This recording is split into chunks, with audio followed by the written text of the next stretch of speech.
I'm Tamara Cherry, author of the Trauma Beat book and host of the Trauma Beat podcast. For this week's episode, we head to New Orleans to talk trauma, photojournalism, and the human zoo. Here we go. Fernanda, why don't you just start out by introducing yourself? That could take forever. I kid. That's okay. I don't want to keep you too long, but you tell us what we need to know. My name is Fernanda H. Meier. I am a photojournalist by night and a research analyst and multi-hyphenate during the day. And I am hailing from New Orleans at this particular junction, but my work takes me globally. Amazing. Okay, so we're going to dive into so much of what you just said.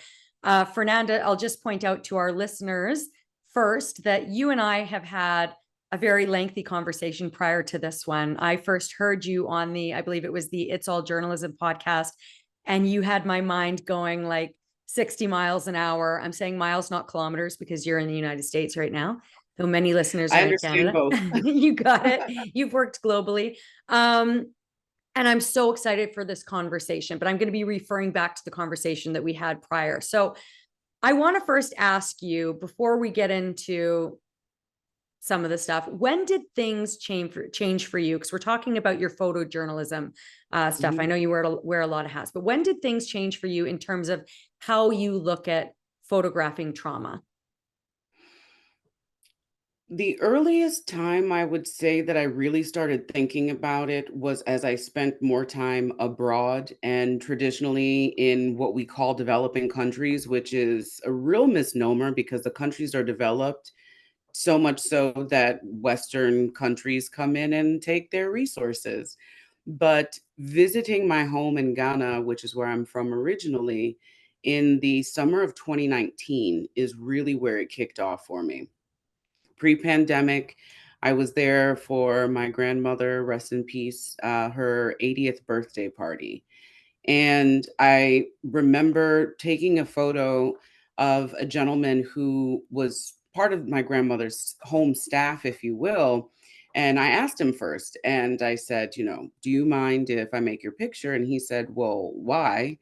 And I said, well, I just think it's kind of fascinating what you do. He was chopping coconuts, and to him, it was just a very everyday thing. He was just doing his job. But my Western eyes saw it as something fun and exotic. And, this will make great imagery for Instagram. And he challenged me by saying, well, what do you do for work? And I said, well, I do a lot of stuff on the computer. I make pictures. And his response was, well, how would you feel if somebody stood over you and made pictures of you at your computer? And I said, that would be very awkward. And he said, then he just looked at me and, kind of put his hands up. And I thought, oh, okay, great. But long story short, he did give me consent to make the pictures. I even sent him a couple, and it turned into this thing where we became kind of pen pals for a while. And then I ultimately went back and he introduced me to his family and where he lived. And I'm not sure if you're aware, but there are a lot of socioeconomic issues in Ghana. Inflation is through the roof. People live in abject poverty. So when I say developing, you can probably imagine what that looks like, smells like, feels like. And many of the people who I wanted to film and to interview basically describe trauma to me, because I do speak to them about their stories, how they got there and what they see themselves doing, how their lives can be improved. And in speaking to people who frankly are victims of capitalism and the Ghanaian government, it became very apparent to me that the images that I was making were not just for documentation of vacation or fun thing purposes. It was because there's so much more happening here that people need to know about, but also I needed to be more judicious in the images that I was making and how I would be putting them out.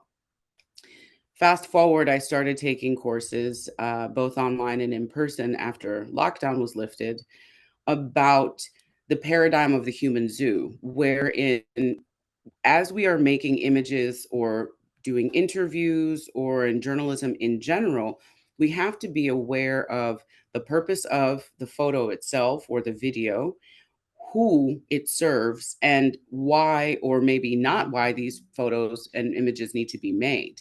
And so I would say 2019, 2020, 2021, so the last 3, 4 years have really been a turning point for me, because it also made me think back to the number of times I may have made an image that was not in the best interest of the person in the photo. Hmm. So that was a watershed moment for me. And learning more about trauma informed journalism has also been a boon. But again, it's all been in the last 3, 4 years. I wonder, Fernanda, there's so much that you said there that I want to pick up on, including the idea of this human zoo. But first, I wonder if you would comment, and this wasn't on the list of questions, but I hope it's still okay. Tell me if it's not. You No said worries. you refer to it as making these images, and I Hmm. find that interesting because I have a lot of photographer friends. I might have told you that from my days in daily news journalism, and they use similar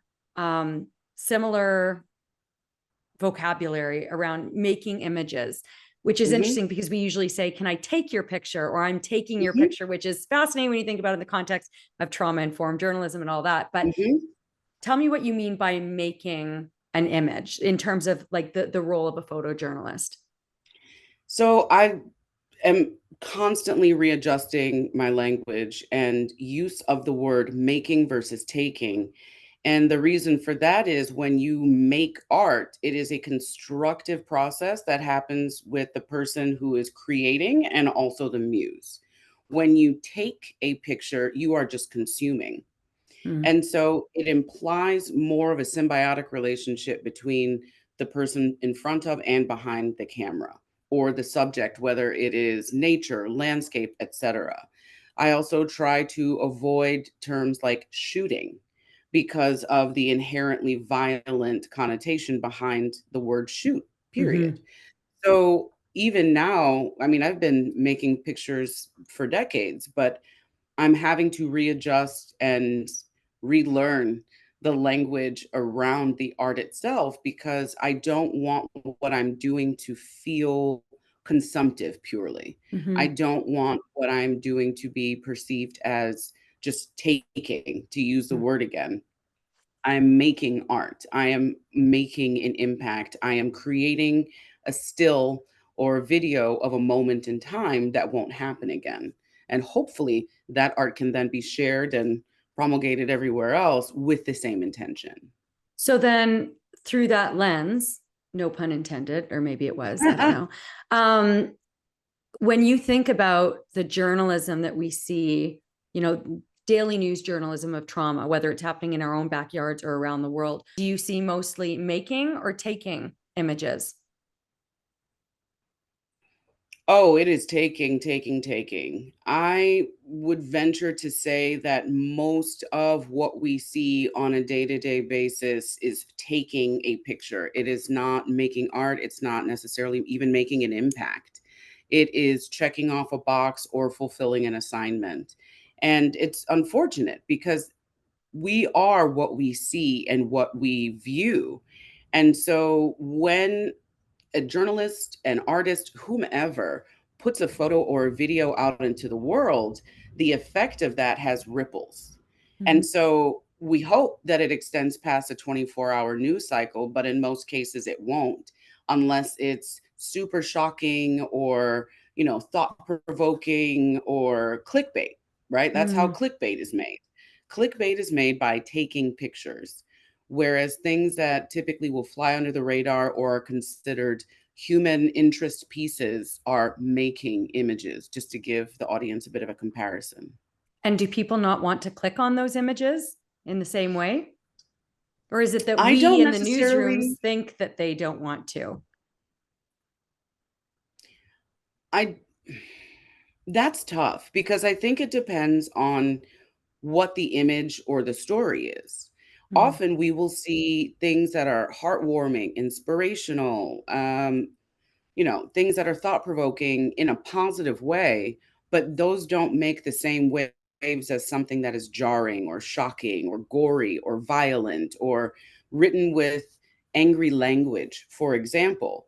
And so we can, as journalists and as platform people and users of platforms, shift that tide, but it is going to take a collective effort to do so. What Mhm. we have now is clickbait sells. In the 90s, it was sex sells. In the 80s, it was sex sells, right?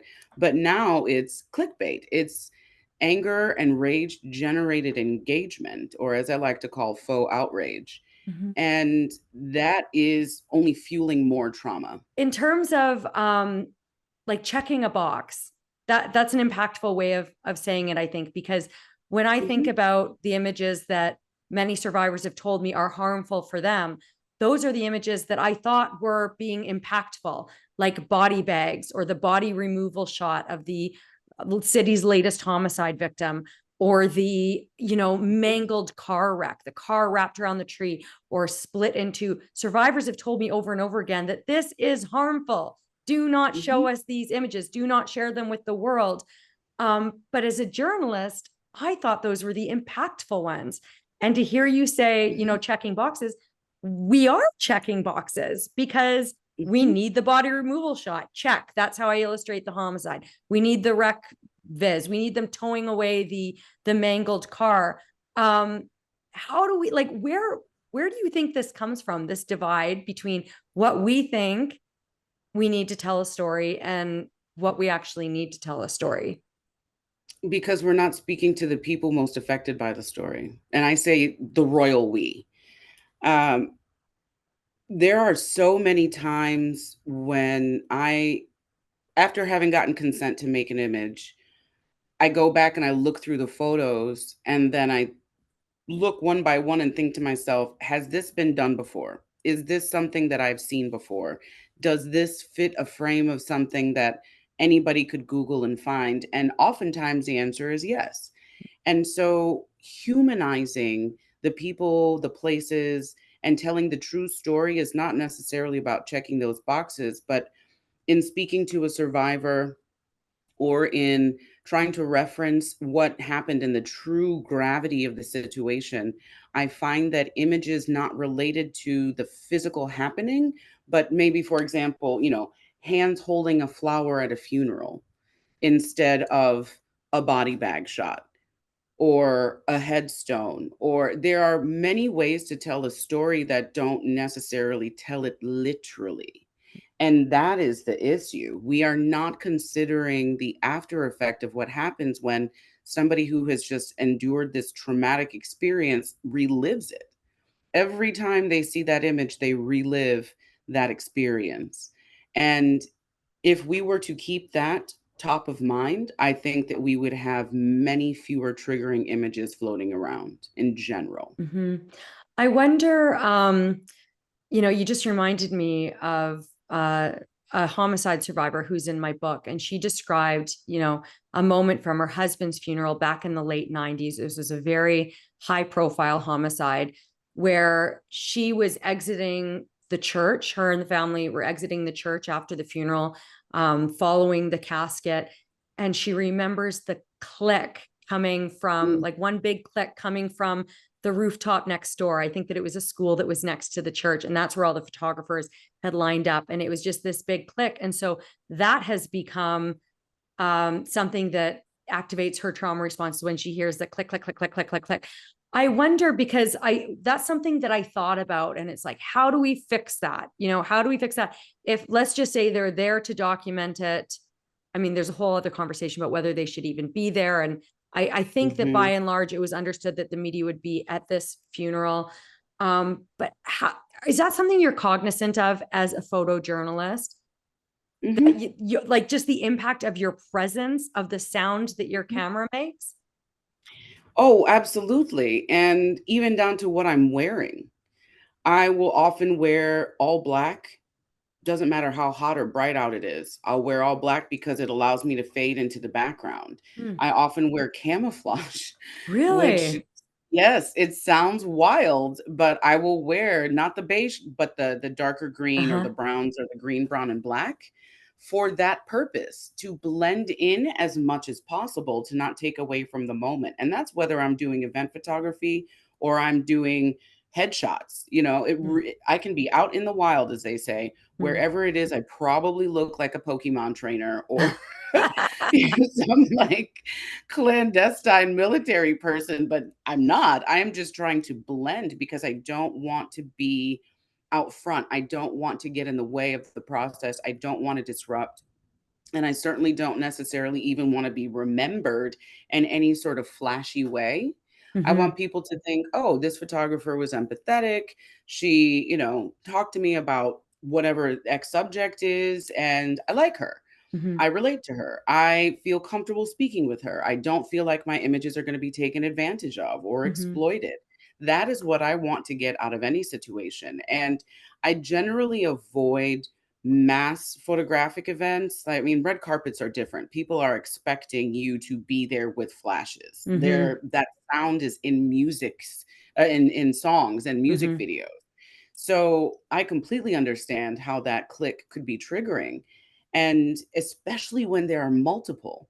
Mhm. So one thing that we can do is, again, just empathy. If we are not leading with empathy, it really allows us more room than we need to cause further trauma.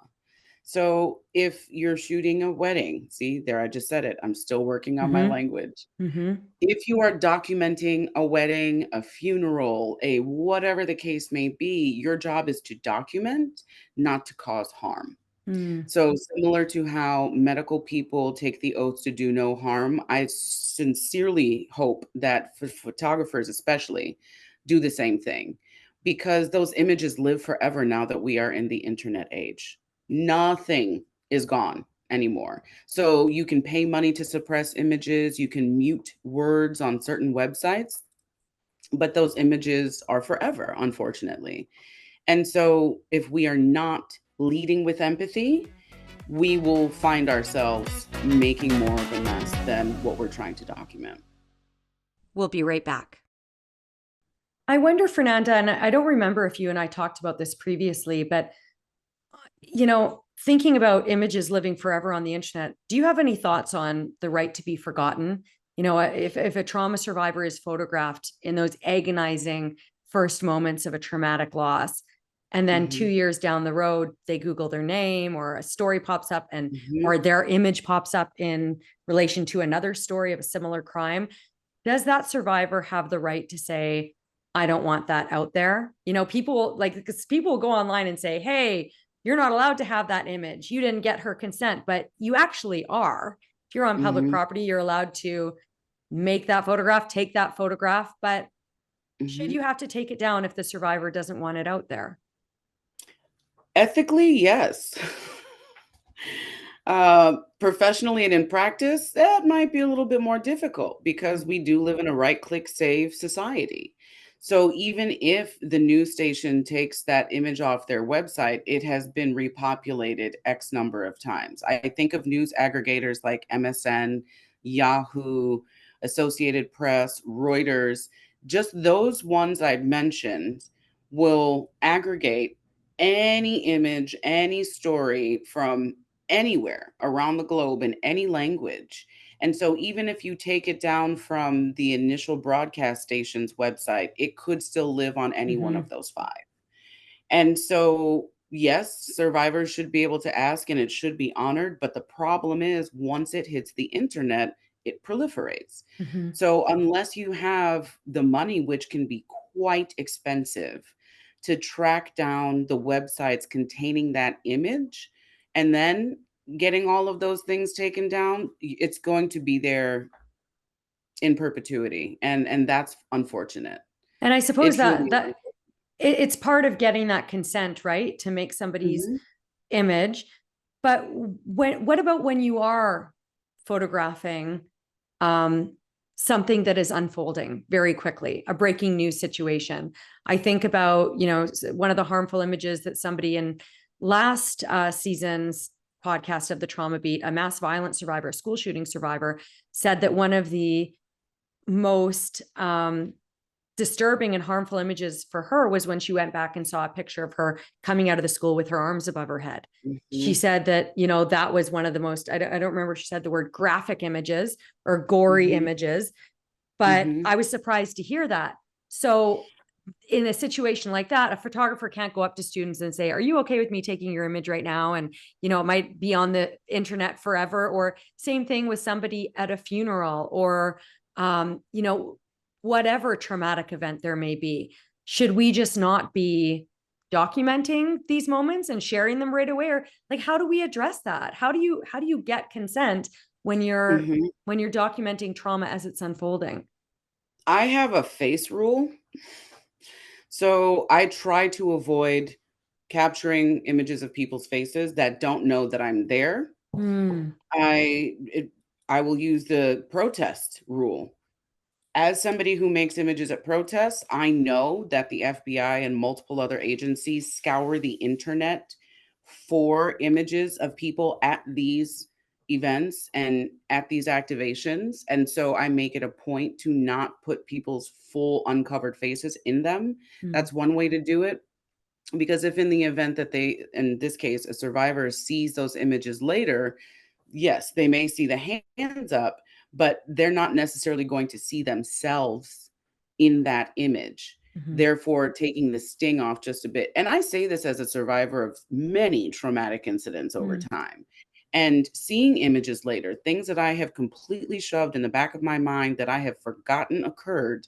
And then somebody will say, oh, remember that time you blah, blah, blah. One of my friends likes to tell me that I suck at dying, which is true. Oh God, It's that's a a good good thing to thing. suck at.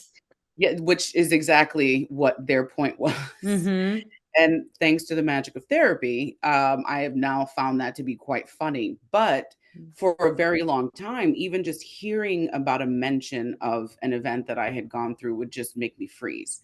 And so I completely understand both sides. One, being on scene, documenting, and then two, coming out on the other side, having blocked out all of this trauma, and then opening your computer or your phone and seeing this terribly traumatic event, this moving, emotional, awful thing that happened to you live and in color or in black and white because they've stylized it for dramatic effect, which is another thing that I am absolutely livid about when it comes to documenting things that are scary, traumatic, dangerous, whatever. The situation itself doesn't need added drama. It doesn't need a crisp black and white filter. It doesn't need bouquet in the corner to, highlight the fact that, the side of the head was grazed by a bullet. So now you can see it because you've added a light to it.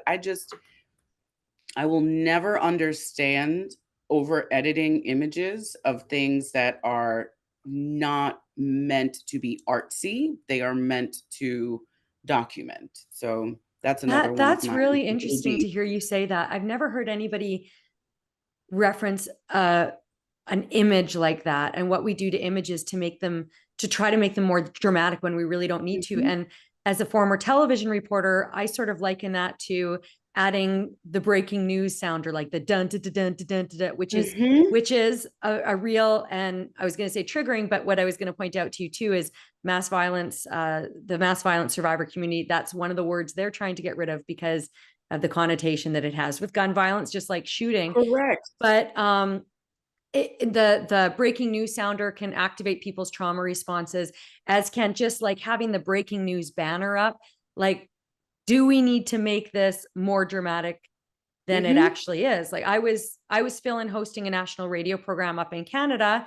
uh we're recording this in late 2023, so very recently, when a mass shooting happened in the United States. And during the commercial break, the producer came into my ear and said, we're going to maybe go to a reporter in NBC. We're going to go the breaking news sounder. I'm like, stop.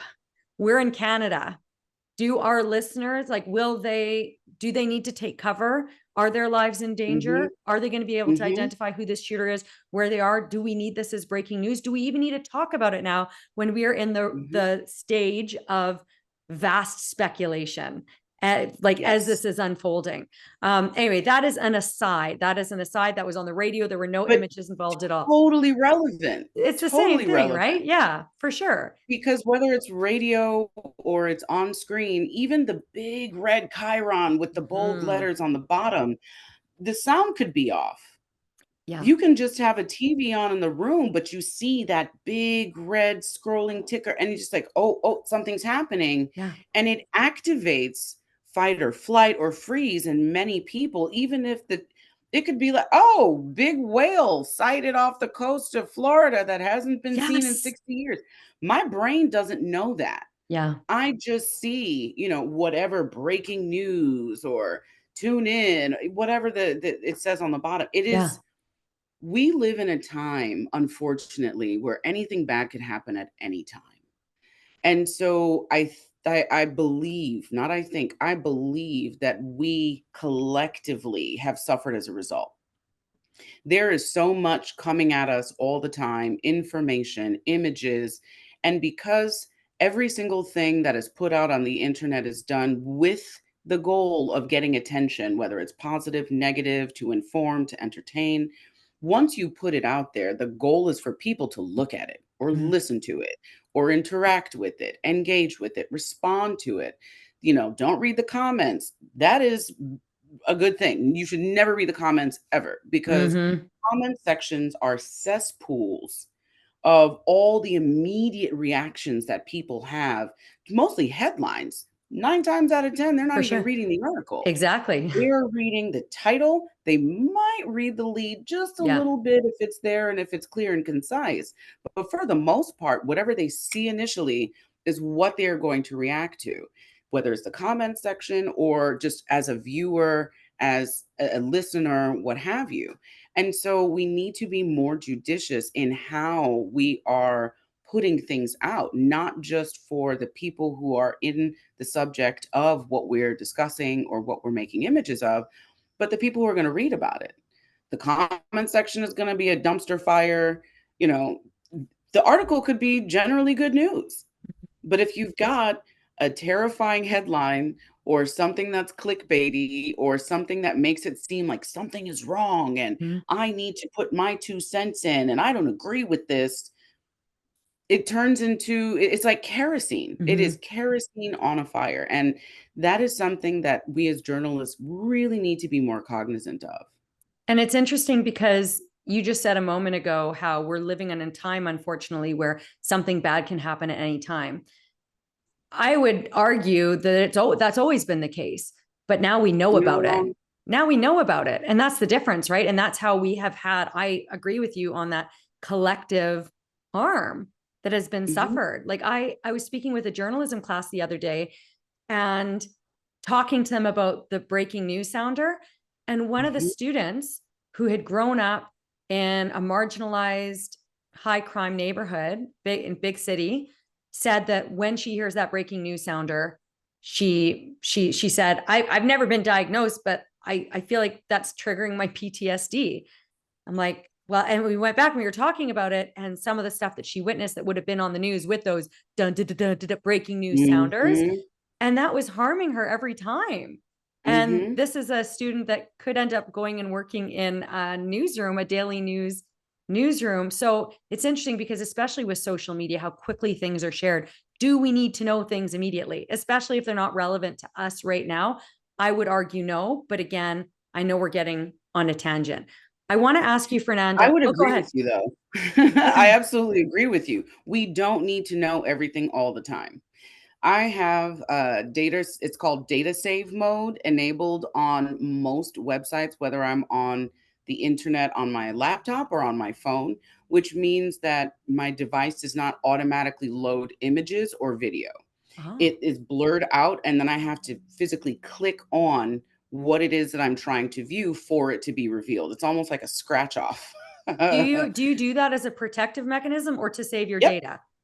No, Okay. it's purely protective. I have unlimited data. I have Wi-Fi. I love it.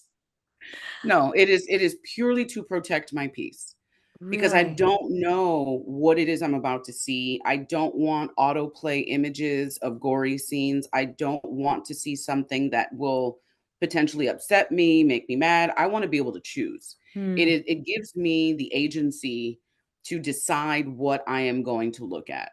So I can read the caption. I can look, at the replies and responses and then decide, oh, this is a funny video. Oh, this is about dogs. This is, Mhm. a crime scene. I Yeah. feel like we should all be able to know what we are going to look at before we Yeah. decide whether or not we want to see it. I don't want to be Consent forced. to it. Consent to it before Exactly. it's thrown at you. 1000%. We are drinking information and imagery from a fire hose daily, daily. Mhm. And so putting my devices on data save has helped me kind of stave some of that off. Now, I can't do that when I walk outside, but when I am using my own devices, I want to be able to say whether or not I want to see this thing. That's interesting. So this is what you're describing is something that I've never heard of anybody using data save in the past, but many mass violence survivors in particular told me that they consume their news, if they even consume it at all, because most of them told me they just don't consume the news anymore. But if they do, they'll only do it in controlled ways. So certain websites and with the ability to click into stories, but they also Mhm. advocate to news organizations to not put certain images as the thumbnail image so that they have the choice as to whether or not they want to click into it. So I wonder, Fernanda, when you do that, are you doing that as a trauma survivor or as a news consumer in general who's been harmed by the news or trying to protect yourself from the news? All of the above. Caveat, I was a trauma survivor before I was ever a journalist. Mm-hmm. And so learning again through the power of therapy, cannot recommend it enough. I hear you. Through Preach. through the power of therapy, figuring out what it is that sets off my fight, flight, or freeze, Mm-hmm. helping get past all of that and helping learn through all of that is where I discovered the ability to take back my agency via technological things like data save mode, turning off autoplay, for example, which are settings on just Yes. about every app that you can use. I prefer data save because it applies to everything on that device, and I don't have to go into each app individually and check do not autoplay. But it is a tool, Mm-hmm. right? It's a tool that I have been gifted I love it. I'm looking it up after we get off this call. by the technology gods to prevent myself from having to participate in things unwillingly Mm-hmm. online as far as traumatic and not healthy videos and Yeah. images go. Because you're going online, you might be like looking up a story about, yeah, when's that parade happening? What time is it happening? And then boom, you're hit with this like image with somebody's like hysterical face or hands up or huge headline of X number of people. Anyway, like there's no shortage of all that stuff. And we can all imagine what I'm talking about. Your example actually happened a few days ago. So I was making pictures at an event that we have here in New Orleans called the Second Line. And these are parades that started after emancipation to celebrate the fact that the slaves had been freed and that people who were formerly enslaved could see as a joyous celebration. They were also a way for people who didn't know to figure out that the pleasure and social clubs that existed were also there to help. So, if you needed medical assistance, if you needed help with food, the social and pleasure clubs of New Orleans and the Black Masking Indians of Mardi Gras have these organizations where on Sundays after church, they would go out and they would march in the streets. They would do they're called second lines, but they would bring out a small band, which gave birth to the traditional brass bands that we know. And so as I'm making pictures and I came back to edit, I Googled the particular social and pleasure clubs that I had just made the pictures for. And there was an actual shooting not far away from one of these second lines a couple of years ago with this same crew. So as I Google the crew that I had just documented, that was one of the first things to pop up. It had nothing to do with the joyous, family friendly, outdoor, very lovely experience I had just had. It was all about this gruesome shooting that occurred nearby a similar event several years prior. Mm-hmm. And just like you said, the images were terrifying. There are cop cars and there are red and Mm, red and blue lights and, people crying. And, yes. all I did was type in Ninth Ward second line. Yeah. Wow. I didn't put any words, no keyword search that would ever indicate that I was looking for a violent scene, but that's the first thing that I was served up because that was a more popular story than the history of the Ninth Ward Second Line Parade.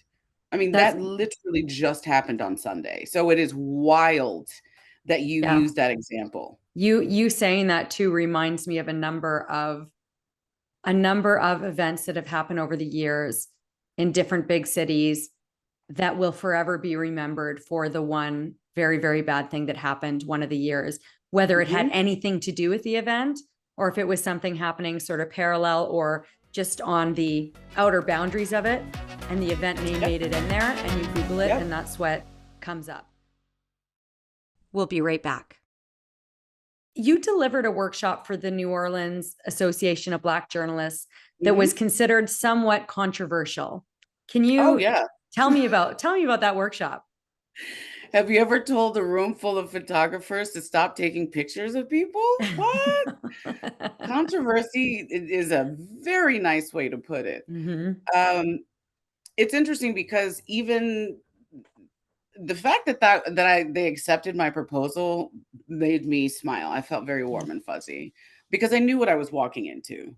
And I mentioned the paradigm of the human zoo before, which, if you are a journalist, it may feel like that's what we do. We tell people about the zoo of humanity on a daily basis. We Hmm. record it, we interview people, that is what we do, is we tell stories. And ultimately, what I wanted people to walk away from in that particular workshop is that it's great to tell stories, but just make sure you're telling the real story, not the one you want people to see and hear.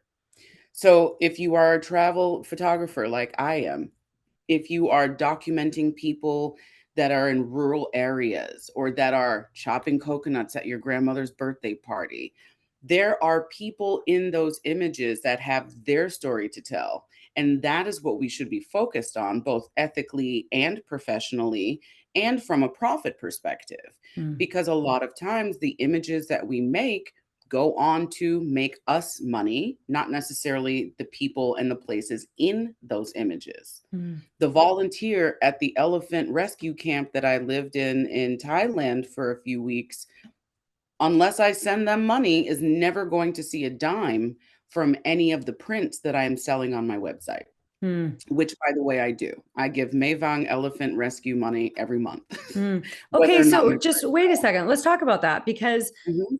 many photographers and journalists, whether you're a writer, a photographer, videographer, whatever, will be listening to this and saying, "Wait, why should I I like can't I'm a compensate trained everyone. professional. I can't Right. compensate everybody, nor should I be, because then what if people Yeah. think that they're, only letting me create this picture because they're getting paid or only talking to me for a story because they're getting compensated for it and maybe that's influencing what they're saying." So justify that your personal, you know, your personal routine of compensating people that you photograph. I only started doing that in the last 4 years, and I do it when I can. Mm, And that really came from me speaking to the people. It's putting myself in a place of empathy.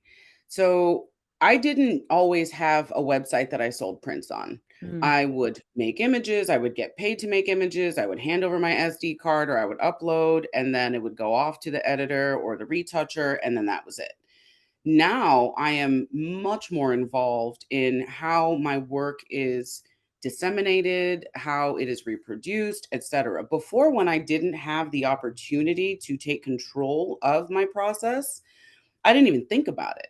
But the moment I started doing more freelance work and learning the lessons from the people in my images, the more I realized that I have an ethical and moral obligation. If I am making money mm, from a specific image, a specific event, I don't feel good not compensating, whether it's a donation to a domestic violence shelter, whatever the case may be. I may not be paying somebody directly.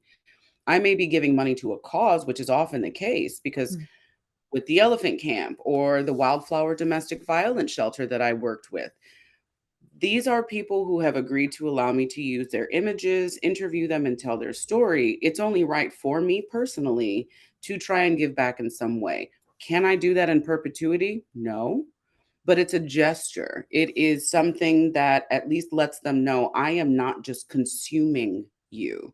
I Mhm. am not just taking your picture and then going off back to America with your likeness to make a bunch of money, like a lot of travel photographers do. Mhm. So it was a personal choice for me, and also one that I will stand on. I don't think that that's necessarily even possible or feasible in every journalistic capacity. Somebody filming for the 6 o'clock news isn't going to be able to go back on scene and say, oh, there were 22 bystanders at this crime scene. Let me get their information and then send them all checks. That's not what I'm saying at all. Mhm. What I am saying is that if you are in a position to be able to record, document, otherwise tell stories, especially about specific people and places, there should be some consideration or remuneration for those people and that place in some fashion, whether it's just, hey, here's a link to donate to the elephant camp. It doesn't necessarily mean that I am going to send them a check, although I do. I strongly suggest that we are telling the stories of the people and the places in the images and not the story that we want people to Mhm. see, because that's where a lot of the, y- what is the word I'm looking for? I mean, that's where the human zoo comes in, Yeah. right? You're doing drive-by imagery. You're Yeah. not actually engaging with the subject or the muse or the places. And Yeah. I say this as somebody who has been photographed a gajillion times for things that I didn't necessarily consent to, but that I was a part of. Mm. And so it was just understood that I'm going to be there and will be photographed. But it's not something that I think we talk about enough. Mm. And again, compensation doesn't necessarily mean cutting a check. It means that you are providing information that is also beneficial Mhm. to the subject of the imagery. And I would argue that one simple way for newsrooms, like daily newsrooms, to do that is if, for example, I sit down with a homicide survivor and they give me an interview, and Mhm. then they ask for they I think they shouldn't even need to ask. I should be able to say, I'm going to send you a link to the story and I'm going to Yes. get you a copy of it. But like I'm not going to say where, but because I feel like this is everywhere. So many newsrooms have these policies of, people need to pay for prints or they need to pay Mhm. for a copy of the story on DVD or USB or whatever the kids are using these days. And Right. it always seems that when a trauma survivor asks for a copy of something, it's like, okay, I'm going to do it because just don't tell anybody. Like I'm doing this just because they've talked to you a lot and blah, blah, blah. And it should be written, one of those things that's written into the policy Yeah, it that should be automatic. it will be made available for the survivor if they want it. Because not every survivor will want it, but I would Yep. say probably many of them would. A copy of the newspaper, like Yep. whatever. We don't need your $2. We're going to give you a copy of this newspaper that literally contains like your life story. So I think that the whole idea of compensation and like just the recognition of you Mhm. gave something to us and now this is what we can offer you Mhm. is something that is go ahead. Oh, no, to your point, I have noticed recently, and by recently, I mean in the last year or two, Mhm. that more outlets are also posting links to survivors' Oh, GoFundMes for sure. and Yeah. fundraising. So even though the news channel is not necessarily compensating the survivor or the survivor's family, what they're Mhm. doing is allowing other people to crowdfund Mhm. and to do mutual aid. Mhm. So when I say compensation, I don't want it to be taken only literally, but I want it to be taken from the perspective of using your platform for good. Mhm. So if you can't, won't, or are unable to cash somebody out, as they say, for their likeness, the least we can do is provide good, factual, and empathetic information about said issue, and then provide ways for people to help. You know, listening to you say the GoFundMe, it brings back this icky feeling for me, because as a journalist, that's something I would often say to survivors who didn't want to talk. Well, if you set up a GoFundMe, we can publicize that for you. I feel Mhm, sick saying this right now, but it's true. And I know that journalists mhm, do this. mhm, That is an opportunity for me to get to take another story, to get access mhm, to that survivor, that photo, the family photo that they're going to put online that will ultimately accompany GoFundMe. And mhm, also, I would point out that while it is great for the news media to amplify GoFundMe's to help survivors, mhm. you should get the consent of those survivors first to amplify it, Oh, because absolutely. people put personal things on there, personal photos, and they're thinking Mhm, about their friends who have been asking them, how can we help? How can we help? How can we help? And they've just set this up to just sort of give people a way to help. They're not thinking about millions of viewers watching and seeing that yeah, and getting those images and those details and everything like that. So that's just my 2 cents on it. But anyway, I agree with everything that you've said. Okay, the digital or human zoo. It's time to mhm, dig into this. So mhm, when I first heard you say this on that It's All Journalism podcast episode, you said, quote, "We are curating and creating images that are a digital or visual zoo, as opposed to looking at the totality of the human experience and the people that are behind them." So mhm. talk to me more about this, because there's so much to unpack here when we talk about, the lens through which we Uh-huh, view the world, document the world, share the world. Tell me about mhm. this human zoo idea. Well, it starts off with the very simple question, who does this benefit? So when you go to the zoo, you see the pictures of the animals, like the bird wing is here and the bear wing is here, and you can see the giraffes and the paddock on this, and then you've got pictures pointing you, or illustrations, I should say, pointing you in a direction. They're usually cartoonish or Mm-hmm. animated and very fun for the whole family and very sanitized. Zoos themselves are very sanitized. They are tiny snapshots themselves of what life would be like in the wild for these animals. You go to the zoo, you take your family, you pay a small admission fee, you make some images with your kids standing in front of whatever animal, Mm-hmm. and then you post it on Facebook and you go home. And that is it. You do not necessarily interact with the entire horrifying experience of getting a panda bear from China to the United States or to Canada. You do not have to even think about, in most cases, how that giraffe got from the wilds of Africa to Toronto, right? Why are there giraffes in Toronto? You don't think about that. What you think about is that, what a lovely way for me to experience these wild animals from all over the world with my family, when you could have just read them a book. You could have shown them pictures in a magazine. You could have pulled up a video of the millions of documentaries, but you wanted to see it in person. There is a very consumptive aspect of imagery, just like there is a consumptive aspect of zoos. We have now shifted in the 2000s to more ecological conservation and rehabilitative places and less zoos for profit. And I'm using the zoo metaphor very Mm-hmm. literally because you can overlay photography, journalism, and images right on top of it. Mm-hmm. If you are not considering the totality of how those animals got to the zoo, if you are not considering the totality of how that person appeared in this image, whether it is a trauma survivor, somebody who is doing an amazing feat of athletics, you don't see the years of training and broken toes that ballerinas go through, or, the gnarled feet from their doing toe points. So, we do not consider those things. The Mm-hmm. paradigm of the human zoo is that we have to figure out, before the shutter ever clicks, who are these images for? Who do they benefit?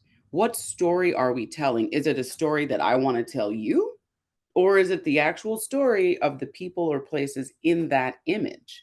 And 9 times out of 10, it's the story we want to tell. It's not Hmm. the story of the people in said image. And that's what I mean by the human zoo. We sanitize and I don't even know what the word is. We make it palatable. Mm. We make things palatable. We make stories easier to digest when we are making images. And so, unless we are considering everything that happened up until the moment where that picture was made, we are just serving as a visual human zoo. That is what we are doing. Mm. And my goal is to not do that anytime I go out to make pictures. It is to really help whomever is in front of the camera tell their story, not the story I want them to tell. So, because when you mentioned the human zoo earlier, and in that previous conversation, our previous conversation, like the imagery that immediately comes to my mind is a wall, like a glass wall being up Mhm. between you, the photographer, and the survivor, the subject matter, and how you are inevitably looking at it through your lens, literally and Literal figuratively, glass. Yes. literal glass, but also through your lens of the world.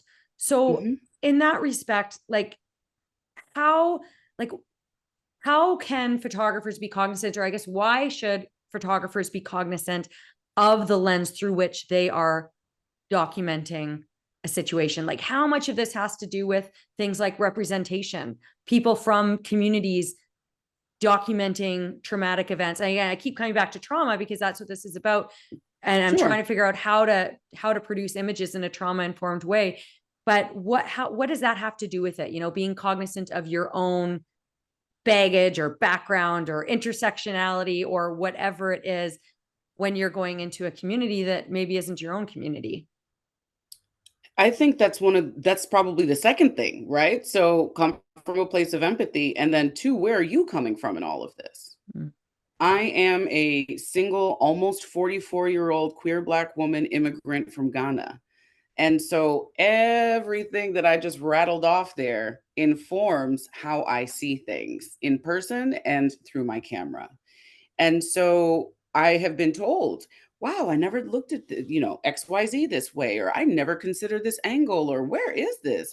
This looks oddly familiar. I'm like, this is your front of your house. And they're like, what? I've never seen my bushes look so good. How did you do that? And well, I did that because I don't live here. Yes. I'm seeing this for the first time. My vision is completely different than yours, who comes home and unlocks this door every day. Yeah. And the same really can and should hold true. Yes, we should look to our intersectionality and our own life experiences and then think to ourselves, how does this inform the images that Mm. I'm about to make? So when I made a picture, I'll go back to my coconut friend. When I'm making pictures of him chopping coconuts and pouring the juice, I've thought to myself, oh, it's just beautiful the way that the coconut water comes out of the top. I'm thinking of it from an artistic personality. This man is just trying to do his job. Mm-hmm. I'm thinking of it as a Westerner who doesn't get fresh coconuts cut for them immediately. This man is just doing their job. So it was those kinds of moments are me going, ooh, hold on a minute. Mm. Maybe I am seeing this from that glass, that sanitized, whitewashed, Western lens, Mm-hmm. because I do sit at a computer and work all day. I haven't experienced a traumatic fire that is going to stay with me forever. We really do need to pause and take stock of what our intersections are, what our pressure points are, what we are influenced by, what we are not influenced by. Have I seen this before? Yes or no? I almost think of it like one of those choose your own adventure stories. Mm. If this, then that, Mm-hmm. right door, left door, etc. But do I know this subject matter? Am I familiar with the geography? Am I familiar with the history? What do I know about what it is I am going to document? And what do I need to know about what it is that I'm going to document? What questions do I have? What questions have I already answered? And then when I get there, it's pre-work. It's the things that you should be doing for anything, Mm-hmm. whether you're documenting an image or you're going to go play soccer for the first time. You're not Mm, going to go play soccer in church shoes. You're going to find some cleats, some shin guards. If you wear glasses, you're going to get the croquis, et cetera, et cetera. So going on location and or accepting an assignment, you should do that pre-work to examine your own experiences, potential biases, et cetera, because that will also inform how you document and the level of care and empathy that you can have, because mm, you may be filming something that has absolutely nothing to do with anything you've ever seen in life. mm, But you're going to miss the point because you are so busy worried about the gold rings on that lady's neck and not the fact that she's telling you that her people have been subject to genocide, mm, right? You're still documenting the red lips or the amazing hair and completely missing the fact mm, that XYZ has been happening here for years, right? mhm, So that is what I mean by examining and doing the pre-work, mhm. figuring out what it is you do and don't know, what questions you want answered, and then going from there. But definitely doing some introspection.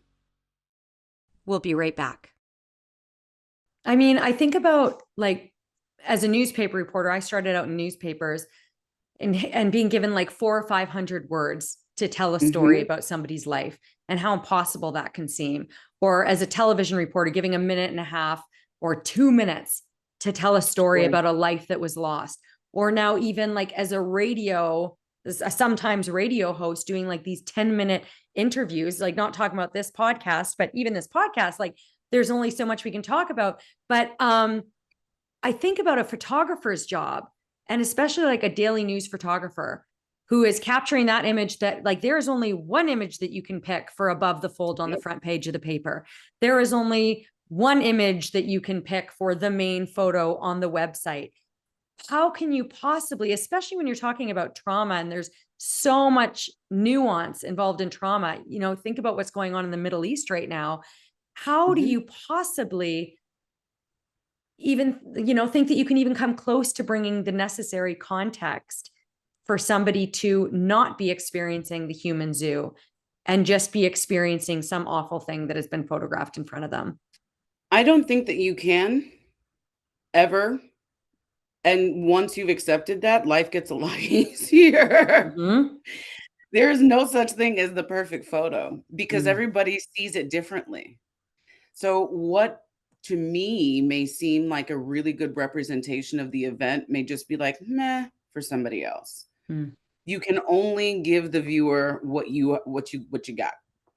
And so when you only have one image or 500 words, you want to be as concise as possible, but the adage that a picture is worth 1,000 words is so true. It Mm. is so true. So if you can capture emotion without capturing the trauma, as they say, you've already won. That But sounds you like a don't big necessarily feat, need. Oh, capturing yeah, but you emotion don't without necessarily capturing the need to put. trauma. Sure, because you don't, like I said, you can hands clasped with a rose Mm. versus a child crying at a graveyard. Mm. Right. There are levels to all of this. Everybody knows what a headstone means. Everybody knows what cop lights mean, right? I'm really excited that we have now started using stock photos of cop cars with the crime scene tape in front of it instead of actual crime scene photos Mm. in our imagery. But the reason we're I'm doing much that is prefer because newsrooms have been cut back so much that they usually don't have photographers to go to a scene. Is it not? ouch. Right? I was really hoping we weren't going to go there, but we did. No, but it's true, right? It is true. It is true. But in a way, it's a blessing Mm. because I would much rather not see high schoolers coming out of their school with their hands up. I would rather see crime scene. And I mean, Uh, that's a personal preference, again, as a mhm. survivor. But in some ways, not having the money to send a photog is benefiting all of us by But not I subjecting us. struggle with this though. I struggle with this so much. And I'm sure you've like grappled with the same ideas in your head, but I think about some of the photographers that I know and have been lucky to work with and are friends with now, and they capture, I was going to say shoot, but there I just Good did catch. these beautiful, like heart-wrenching images. And so actually maybe we should talk about the Middle East for a minute here. Not It's not just Okay. going to be a minute, but The first time you and I spoke was shortly after October 7th. So Mm-hmm. when you and I were speaking, we were speaking about the images that were coming out of the attack on Israel, and they were Mm-hmm. horrifying. And a lot of it shared over social media, unfiltered, just horrors that were happening there. Since Every then, minute, still every minute, happening. yes.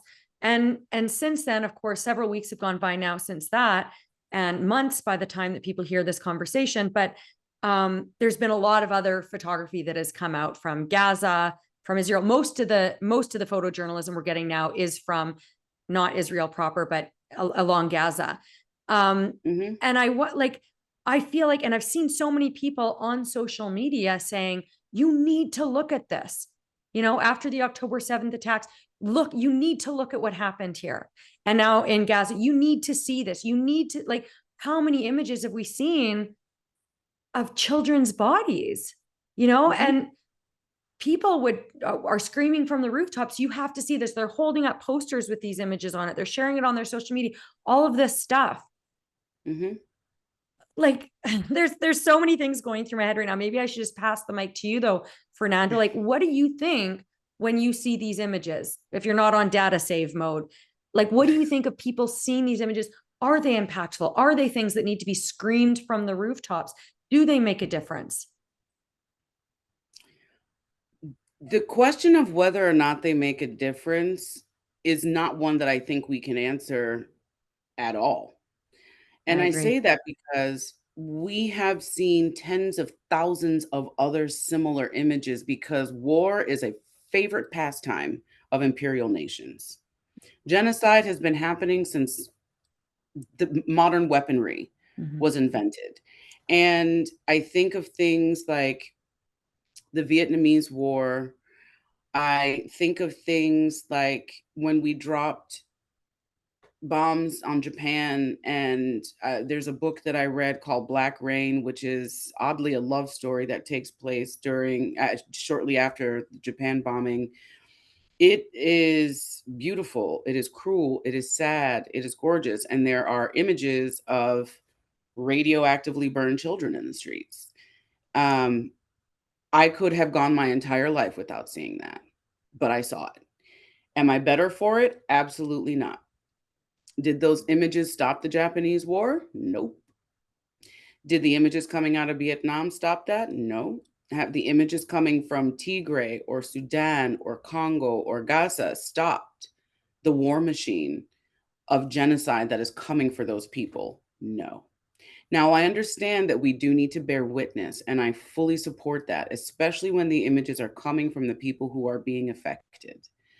But I do not find that there is a simple answer to, does it change people? No.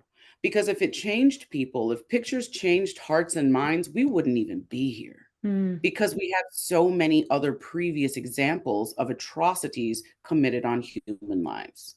You can pull the politics away, you can't, but for people who think you can, you can strip everything down to just the image, just the video. It doesn't matter what your belief system is, you will find that it is not okay to kill, starve, maim, bomb people. It's just, these are not good things. These are not positive things. Images of this is not positive. It is not helpful in any way. Should it shock you? Absolutely. There's something wrong with you if it doesn't. But to imply that those images that we have seen since the beginning of film and photography can actually change hearts and minds is foolish. It can't. Because if it could, we wouldn't be experiencing this every year in different countries over and over again.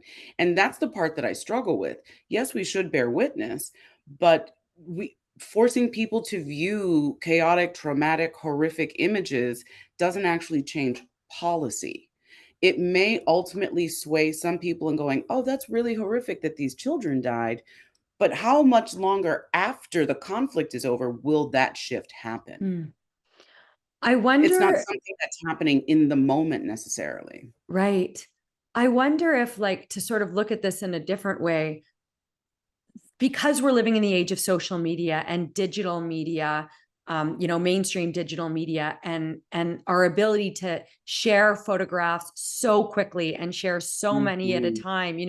They come over the wire so like instantaneously. I Mhm. know because I have friends that work for wire services. They talk about photographers who are on, maybe photographing some big sporting event, and they're taking the pictures and like literally sending images live back to the Yes. wires, and then it's going to the newsrooms across the country, around the world, all Yes. of that stuff.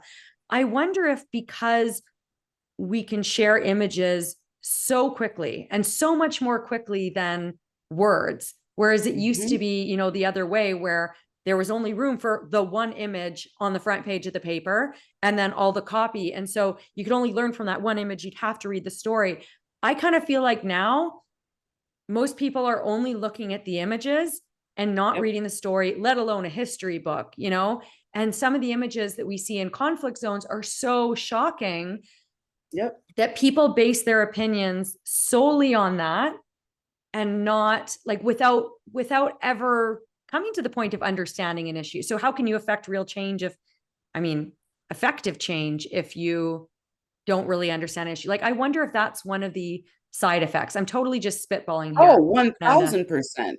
A well-known actress who is also the spokesperson for a particular brand of yogurt, who I will not mention, posted an image on her social media that said something to the effect of, "Look at what is happening to Israeli children. They're being massacred in the streets and held hostage," and so on and so forth. Come to find out, the picture she posted was of Palestinian children, Mm. and it was from a previous conflict several Mm-hmm. years prior. And there's been so So much of that during this conflict. Even so even of like bombed out buildings in yes, Gaza where it's actually from another conflict. yes. And to your point, there is so much available so quickly and so often that it even more reduces the impact or potential impact that they could have. Social media is both a blessing and a curse in so many ways. Mm. And I find myself saying that I wish we had had another industrial age instead of an information one, because we are inundated with information at this point, and people's brains are literally on the fritz. Mm-hmm. I'll talk about COVID psychosis on another podcast, but there is something to But be it's said true. for Yeah. yes.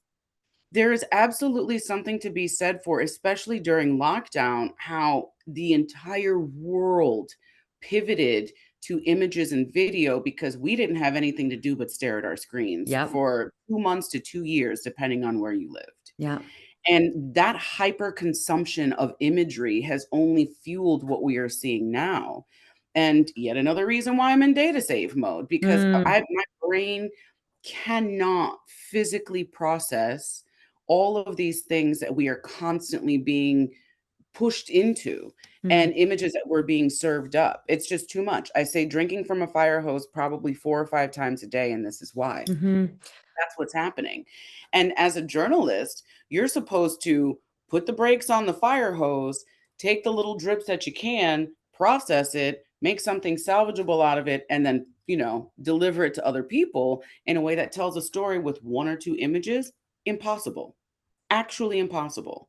And so we have to really just take a step back, figure out what we can put out there that isn't going to be wholly offensive or to tell the wrong story, uh, but also that we are just stopping the noise. I mean, I have to stop the noise. I don't know how other photojournalists do it when they are just constantly on, constantly shooting, not processing things. It doesn't matter how innocuous an event is, whether it's a parade or whatever the case may be. I Mm-hmm. need time to process and decompress afterwards, Mm-hmm. and not just the physical processing of the images. I have to sit down and really think through, okay, so what did I do? How did it make me feel? What can I learn from this? And then I start editing. Mm-hmm.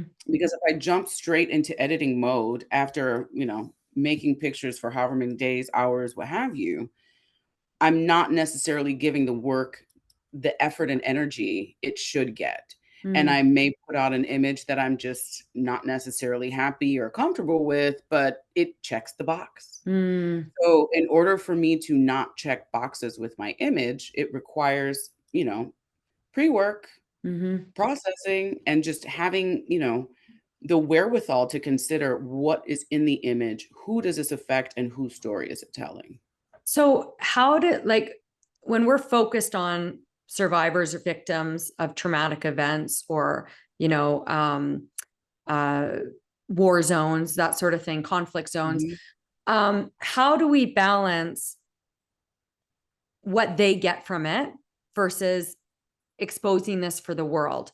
You know, you think about what happened in Rwanda with the mm, Holocaust. I mean, we could say an mhm, untold number of atrocities that have happened through human history mhm, where much of the world didn't know what was happening until they did. And so much bad came of it. I mean, arguments can be mhm. made about those things, but like, how do you balance, you know, because I'm just picturing photographers saying, like, I am giving a voice to all of the kids there in Gaza, for example, by taking this horrific photo. I can't go to everybody and say, are you okay with me portraying your home in this way? Like, how do you, in those situations that seem so huge, like the global problems that everybody needs to know about, how do you balance the who's benefiting from it from the perspective of the actual people who are living and experiencing it with the need to inform the rest of the world? So you just said a phrase that I hear so much and that I am guilty of having said myself. Mm-hmm. I'm giving a voice to. Yes. No, you're not. You Mm-hmm. should be amplifying. You don't get to Mm. give Oh, I love that. anything, just like you aren't taking a picture, Mm-hmm. right? You should be amplifying the voices of the people who are already there, not giving a voice to. They have a voice, they have a Mm. history. They probably already have similar images. So it's really important. That's reframing. I think that's Mm-hmm. the theme of all of this, For sure. Yeah. reframing. And again, I'm guilty of having said, I'm No, giving a I voice love to. that. We're Yes. not giving voices. We should be amplifying the ones that are already there. And Is this photography is can this do the that my white savior mentality and the a white little bit. savior mentality in general that makes us feel like, well, and it's like the zoo thing that you were talking about, We're the saving digital the zoo or the animals. human zoo. Are Yeah, you? exactly. Like, I'm going in as somebody from the outside, and Yep. I am using my power, my powerful platform of being a journalist for this huge newspaper or magazine or television network or whatever, and I am amplifying, even amplifying your situation. I'm not going to say voice, but Hmm. amplifying what is happening here for the world to know. Hmm.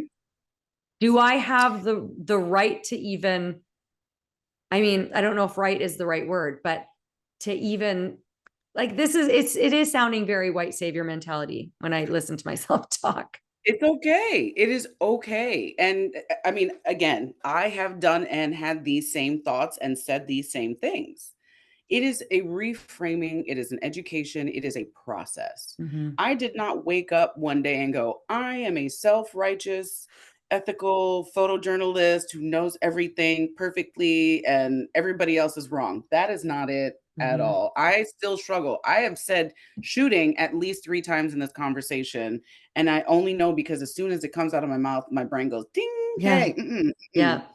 But I'm trying to move away from that. I'm Mm-hmm. I'm just like with everything else we've talked about, it is a constant journey and education, Mm-hmm. and we are always learning. Yes. I We love that should you said always be that. learning. I was We interviewed should on a always be learning. podcast about trauma informed practice recently, and this was Mhm. from a I'm not going to name them because I'm going to get the name wrong, but basically a trauma informed institute somewhere in the United States, and they were talking to me, and they said that they basically define like trauma informed practice as like a commitment to lifelong learning, and I Yes. loved that so much because if you had asked me 5 years ago when I was a working journalist, if I was trauma informed, I would have said, how, like, I don't know what that is. I've never heard of it before, but how much more could I possibly know about trauma? I've, Mhm. I've worked with trauma victims and survivors like on a daily basis for almost 15 years. But now that I am quote unquote trauma informed, actually, the more I learn about trauma, the more I realize I have left to learn. And it's interesting how Yes. when you change your mindset, oh, you see it everywhere, you know, like you Everywhere. see it everywhere, and you see the mistakes that you make everywhere, and you just hope that you learn things in a way that doesn't involve causing harm. Like Yep. I do make mistakes, and I don't want to make mistakes because obviously I don't want to cause harm to people, but that is sometimes the way that I learn. So I guess maybe I should ask you now, Fernanda, because I ask everybody on this podcast, what does the term trauma informed journalism mean to you? I feel like we just spent the last hour talking about it. No. Do you think that there's a way that you could sum it up? Yes. Trauma informed journalism, I will say, is not giving a voice, it is amplifying a voice of a survivor or survivors. Trauma informed journalism allows us to not put ourselves in the other person's shoes, but to let them tell us what it feels like to be in them. So instead of us causing more harm or perpetuating any sort of harm that has already been caused, or re-victimizing the people that we work with, talk to, and who allow us in, because they kind of have to amplify their stories, we should listen a lot more and talk a lot less. And if we are working with trauma survivors, make sure that we are asking them what they want people to know instead of telling people what we want the audience to know. I love that. I love every word of that. You you told me a story about a pickpocketer in Thailand in our last conversation. I wonder if you Mhm. can share that story right now of this little girl in Thailand Yes. and how it impacted the way that you share stories. Well, she was amazing. And it was one of those situations where I thought I was out in the world doing good, taking pictures of people who, are sewing and making things to sell and to become self sustaining and more self sufficient.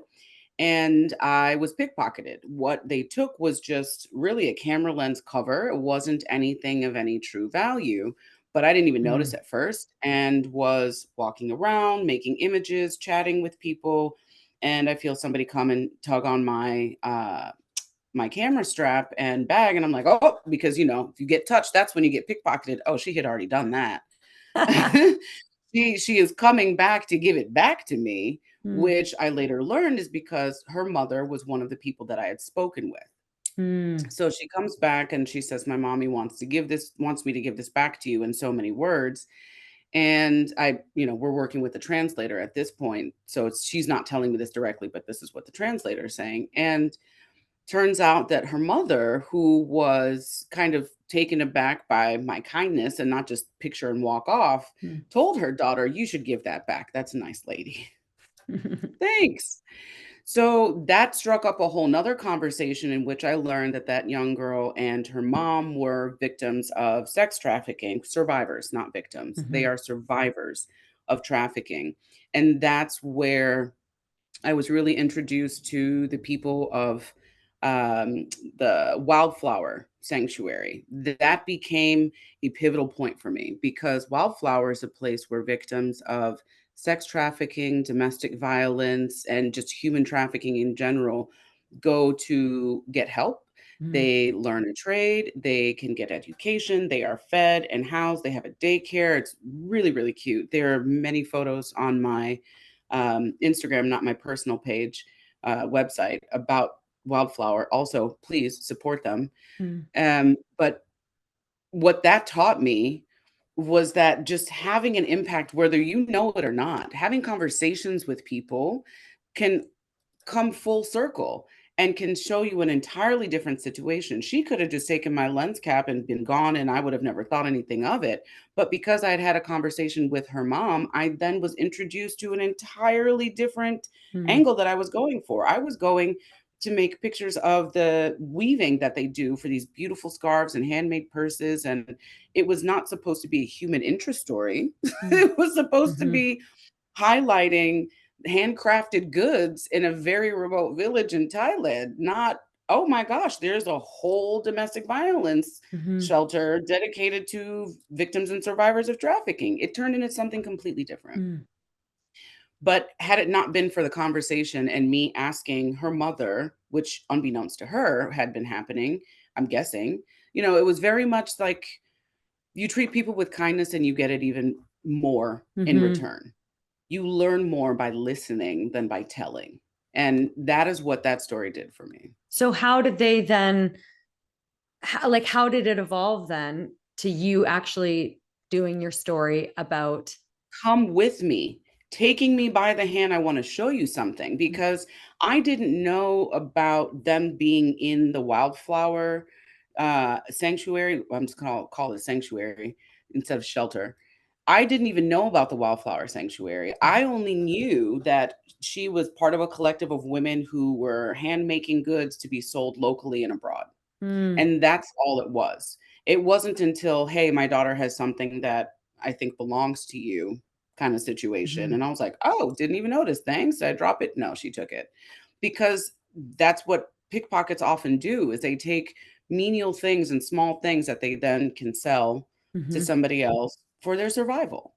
I mhm, could easily replace a lens cap. That's not mhm, even an issue, but to them that might be a bowl of rice or what have mhm, you. mhm. So that was the connection. It was, "Oh, this was pickpocketed or she stole, she's sorry, and then I'm sorry, and then here's mom. Mom says, 'Let me tell you a little bit about how and why this happened.'" And that's when, the wildflower story came to be. So then, like, I've done a lot of work on human trafficking, sex trafficking in Canada as a print journalist. And I would often have these stories illustrated by a good friend of mine, Pam, who was actually a court sketch artist. And she did these beautiful illustrations to go with the stories so that we wouldn't be identifying these survivors of sex trafficking who were sharing their stories. So tell us what the end result was in that, like, photographically, what sort of images did you make then, and how did you do it in a way that was trauma informed for these Yeah. survivors?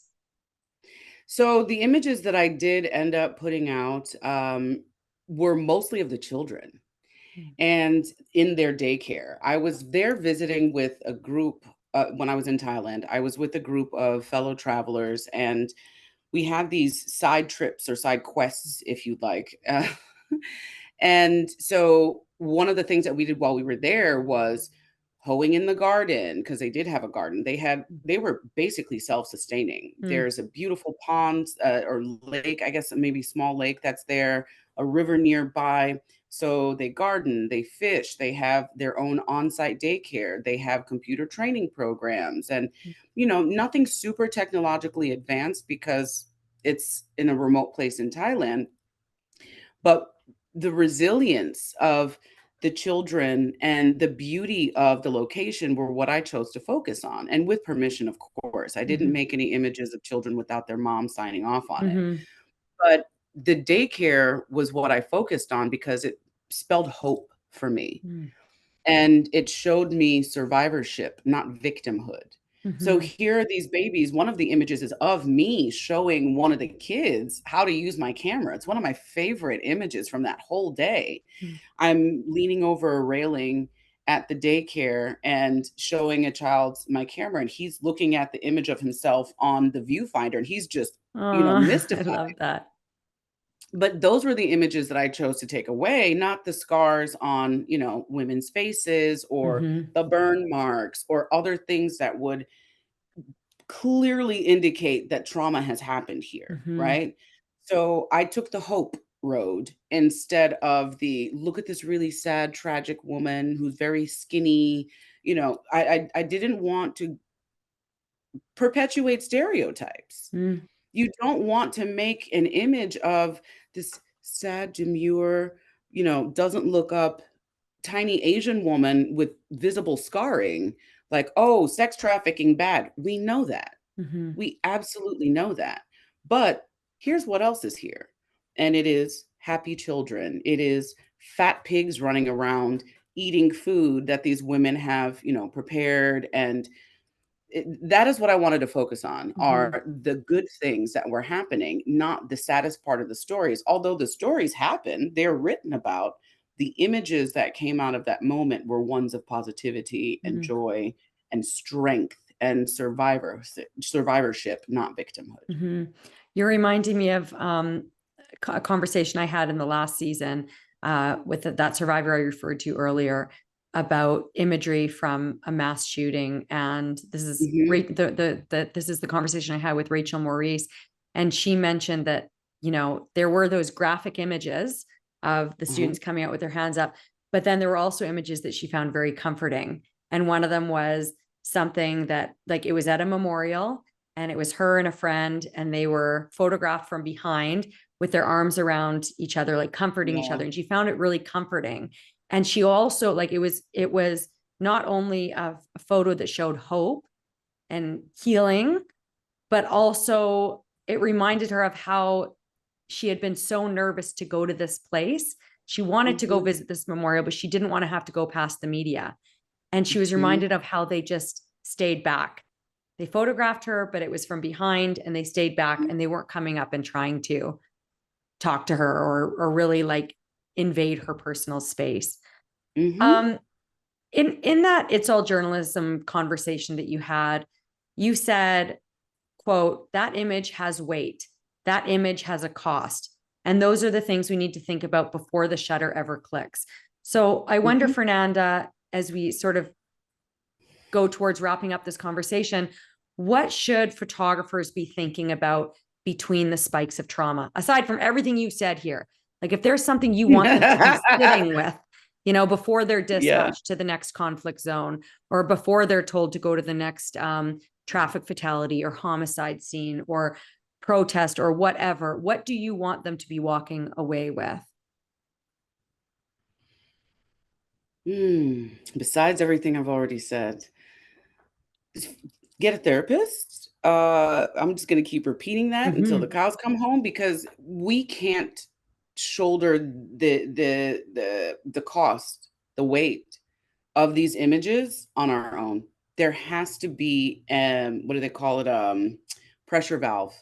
There has to Oh. be an escape hatch. There has to be a way for you to take yourself out of the moment or take yourself out of the immediacy and urgency and process. We have to process.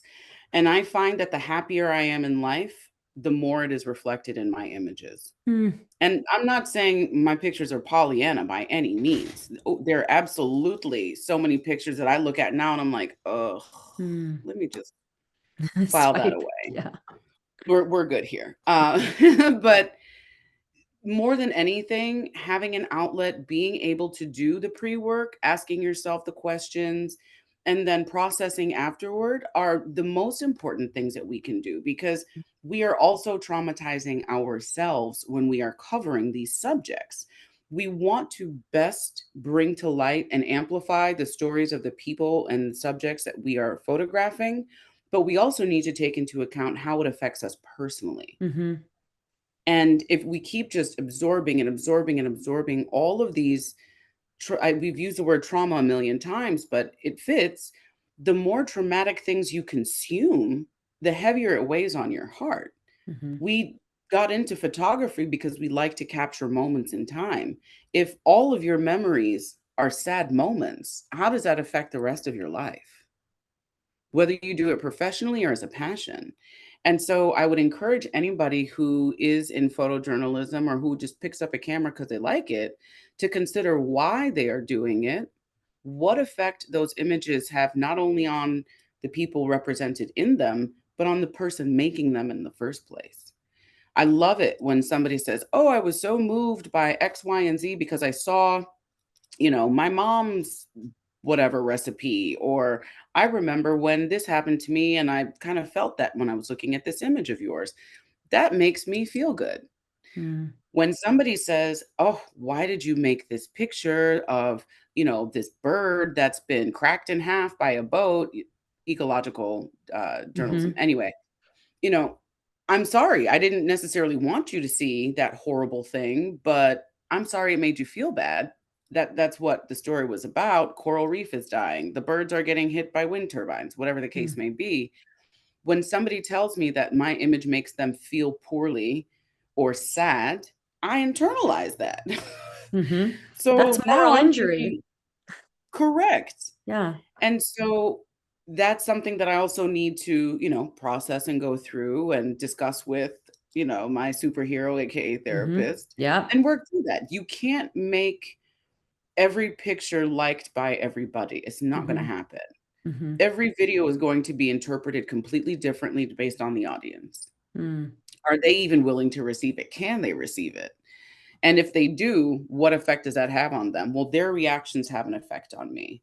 So, as much as we are focusing outward on other people as a profession and as a passion, we also need to be doing introspection and talking to ourselves and to, professionals about what we are experiencing, how these not experiments, experiences Mm-hmm. make us feel, and then use that to inform. Because again, all of this is ongoing. It's a journey. It's a journey. If you truly are passionate about photography and journalism, this is not something that you just like pick up and put down a camera and that's the end of your day. No. If you can do that, please call me and teach me your ways. Yeah.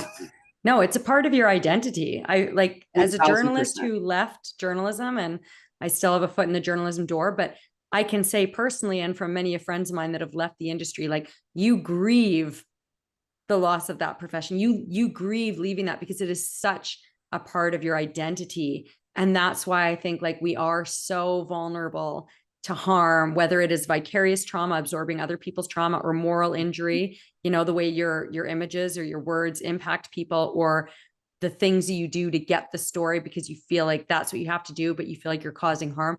I always say you cannot adequately take care of yourself unless you're taking care of the people you're reporting on, or in your case, photographing. I think that's such an excellent point to end on. But first, because I always ask everybody this, and I know there's some people that hate this question, but is there anything else you'd like to add, Fernanda, that we haven't talked To about? this conversation, oh, we could do this as a series. Oh, there's yeah. Yes. there's so many things because in both in a good and bad way, the Mm-hmm. world changes second by second, minute by Mm-hmm. minute. And I'm sure there will be something else that we could talk about from a trauma informed perspective a week from now or a For month from sure. now. But I do want to leave viewers and listeners the idea that, again, all of this is a journey. We don't wake up being the best photojournalist. We don't wake up being the most ethical photographer.